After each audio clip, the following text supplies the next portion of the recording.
Hello, this is Lady Jana. Welcome to my Sunday reaction video, where I post each Sunday a reaction of a video that I found online.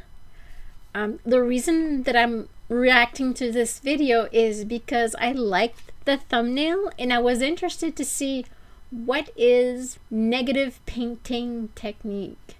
This is done, it's a watercolor tutorial. The name of the channel is Negin Armon. I don't know if I'm saying this correctly, but I will definitely leave the description down below. So let's get started.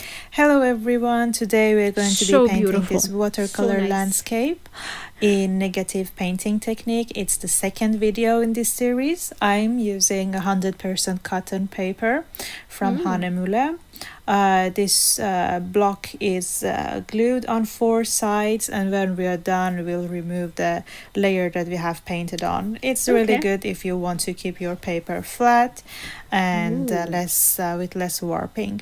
So this is my sketchbook, and the sketch to the left is the one that we are going to use as our reference. I like to make small sketches so that I don't forget ideas. So I'm starting with drawing the frame and the white trees as you see in this image. This is very interesting. I love to see how artists do their things, how they do their art. And I'm glad when they decide to share these things with us.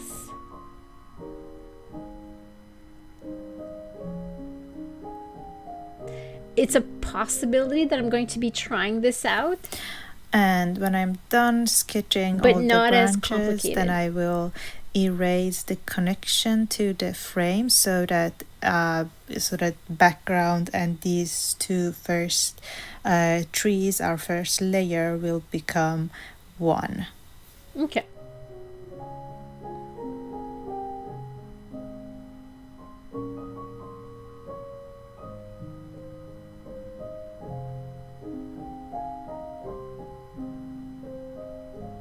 One thing I guess you can do, instead of using graphite pencil, you can use a watercolor pencil, since she's going to be using watercolor paints. This is, maybe I'm wrong, this is what I'm thinking.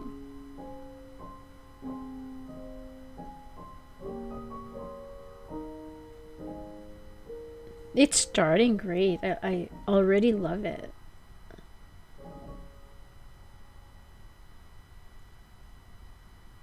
I always wanted to be able to draw and paint. So the drawing is done and it's time to start painting. I will be painting in the background layer, meaning I leave the tree and branches free from paint. This is why it's called negative painting technique. And for that, I first use my clean wet brush to wet the surface and then add paint.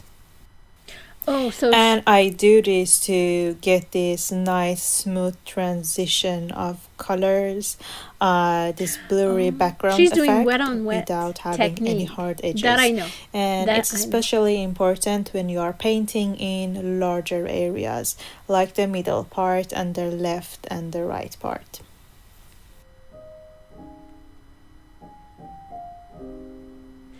I have started to learn to watercolor, and I tried wet on wet techniques, but this is going to be interesting to try. Start with something a little bit more simple. Right now my head is just going places. Now I'm picking a larger brush to paint in the middle section. So since the area is larger, it's of course easier to paint in using a larger brush as well. This is just something to be aware of when painting in general, to pick right sizes according to the areas that you are painting in. Okay, very interesting.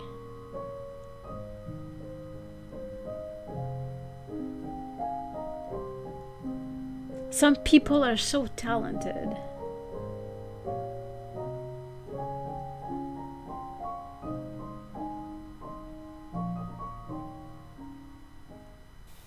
I'm using a hair dryer to dry the first layer of paint.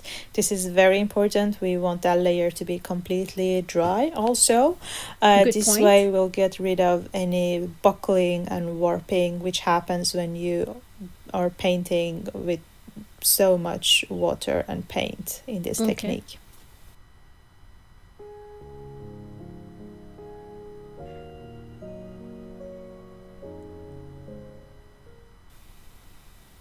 And again, I wet the background before I apply paint, similar to what we did previously. So this technique is about repetition, and it might seem a bit complicated, but after doing it a couple of times, you will get hang of it. And I promise you, it's very fun when you get it right.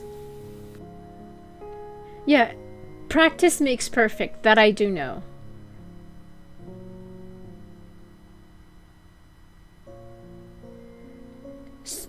So from what I can see, at this point my paper started to warp, so I dry it before I continue filling in the rest.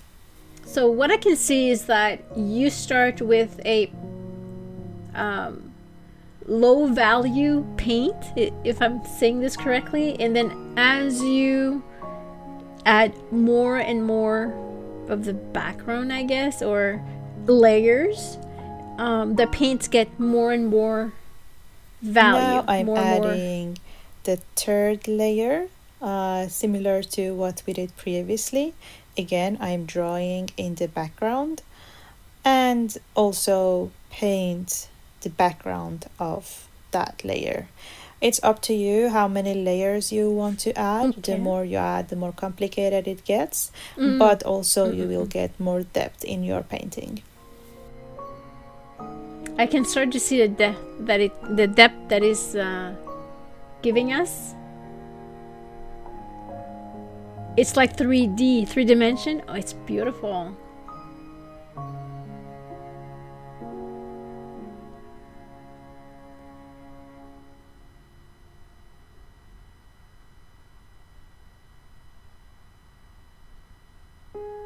I'm just mesmerized. I just like this.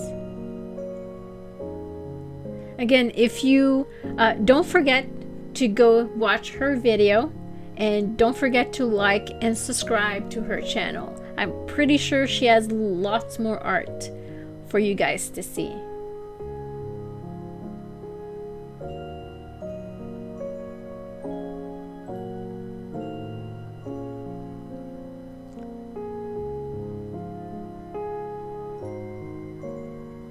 Nice.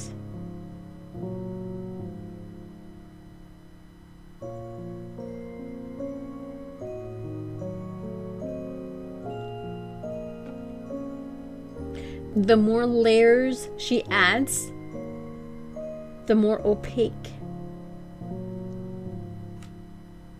And the farther the painting looks, like more depth. Beautiful.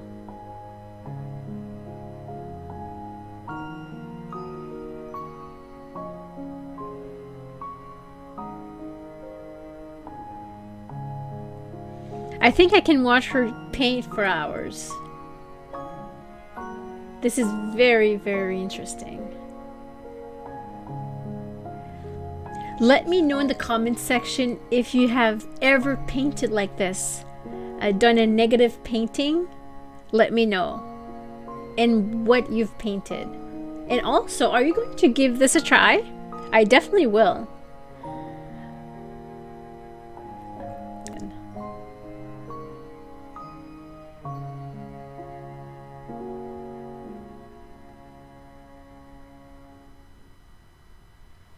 Oh, I have an idea. If I have so at this point likes, you could call your painting finished, but I'm not very happy with the contrast, so I want to darken the background layers a bit. So after it has completely dried, I will add darker paint to the layer all the way to the back, let that dry, and then darken the second and first layer.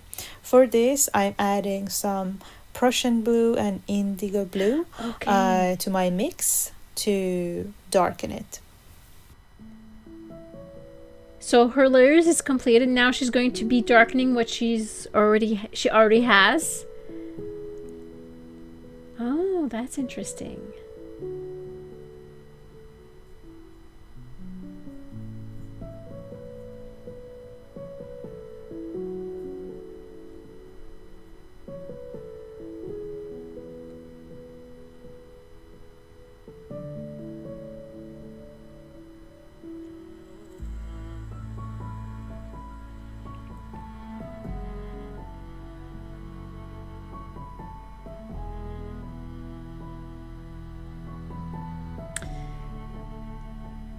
Okay, now she's going to do the second layer she did. Make it more uniform or make it more pop.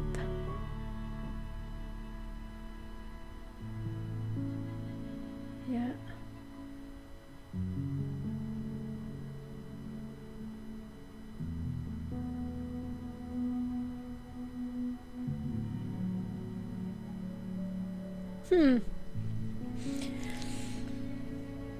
I can't believe how talented people are.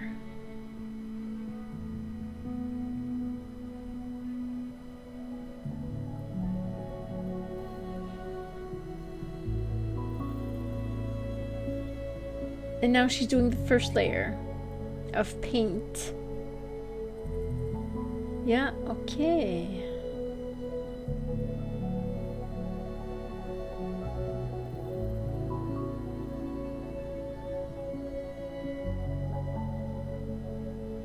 Yeah, this is the coolest thing ever.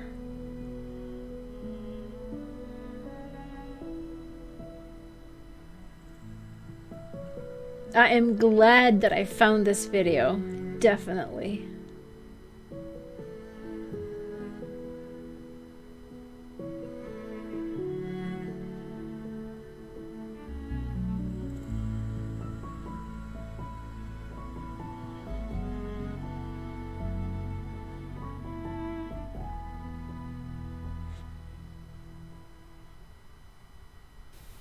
Now it's time to add our final touch with gold watercolors. Ooh.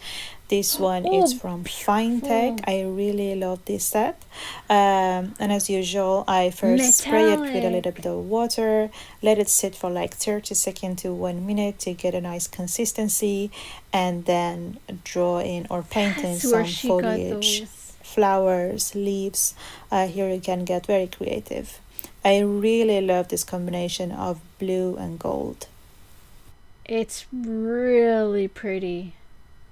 And to make your painting more interesting, think about overlaps. Think about how you can break the frame in a nice way. So that is what I'm doing. I paint behind the trees, over the trees, and then outside of the frame. And it makes the painting so much more playful.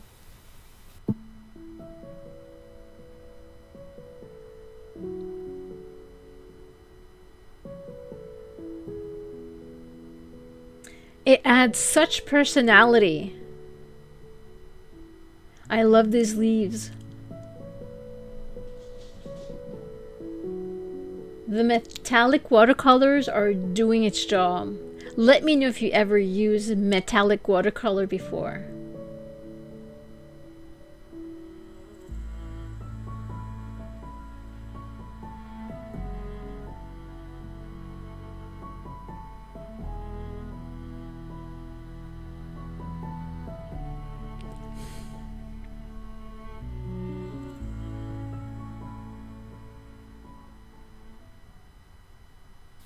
Our painting for today is finished.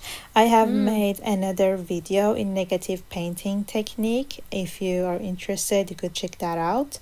And if you enjoyed this video, please support me by giving it a thumbs up or subscribe to my channel to see more tutorials like this. Wow, that was interesting. Like she said, if you enjoyed this video, please go to her channel and subscribe to her. Help her out. I absolutely enjoyed this. I will definitely be playing around with watercolors. I'm trying this out. I hope that you enjoyed this Sunday reaction video. So don't forget to like and subscribe. Have yourself a good day. Take care. See you next Sunday.